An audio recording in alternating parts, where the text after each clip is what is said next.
Tendu dans votre tête? Agité? Seriez-vous stressé par hasard? Et dans votre corps, vous sentez-vous gonflé? C'est pas Jojo tout ça alors? Coucou, moi c'est Mélanie, neurocomportementaliste spécialisée dans la gestion des émotions conscientes-inconscientes, experte en perte de poids durable.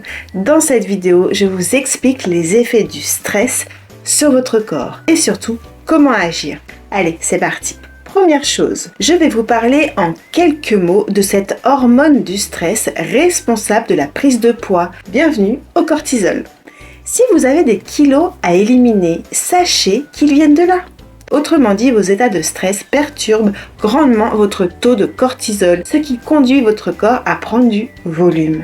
À la base, cette hormone produite par les glandes surrénales, situées au-dessus de chacun des reins, nous est nécessaire, comme tout ce qu'il y a dans notre corps d'ailleurs. Face à une situation risquée, face à une menace, elle va être sécrétée en masse quelques minutes après la poussée d'adrénaline pour nous aider à surmonter le danger.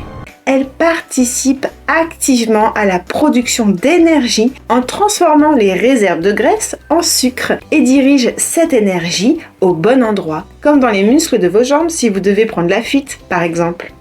En clair, ce cortisol contribue réellement à nous sauver la vie. Et en dehors de ces pics de stress, il contribue à maintenir l'équilibre de notre organisme tout au long de la journée. Voilà son utilité. Seulement, en cas de stress chronique, on épuise notre corps puisque cette hormone est en permanence sollicitée et ne parvient pas à redescendre au niveau de son seuil naturel. Et c'est là que la prise de poids va s'installer. Pour tenir le coup, pour faire face aux situations perçues comme stressantes, notre corps va nous demander de l'énergie rapide que nous irons chercher dans des aliments gras et sucrés.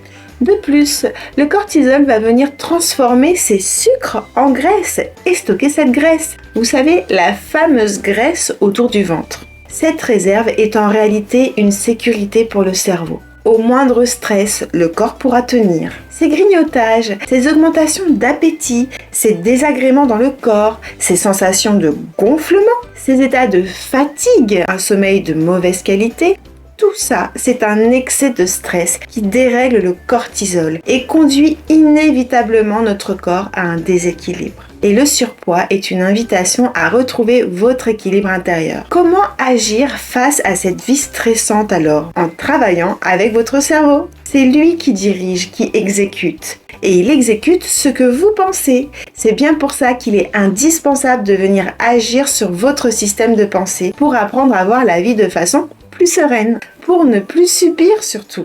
En agissant sur vos pensées, vos croyances, vous agissez sur vos émotions, sur la chimie de votre corps, sur vos comportements. Cela sous-entend que c'est en vous proposant curieusement un équilibre de vie que votre corps se sentira mieux, que votre cerveau lâchera ses kilos de protection puisque le cortisol ne sera plus autant sollicité. Pour conclure, cohérence cardiaque, méditation, activité physique, magnésium, alimentation équilibrée, etc.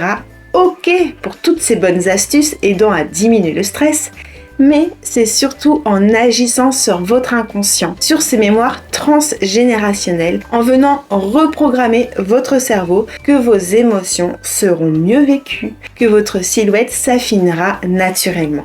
Perdre du poids, mincir durablement, c'est décider d'agir sur les causes, autrement dit sur les stress et notamment ceux qui vous ont été transmis par votre lignée. Retrouvez enfin sérénité dans votre tête, dans votre corps, dans votre vie. Et vous, partagez-moi vos astuces pour diminuer vos états de stress et je vous dis à très bientôt dans la prochaine vidéo.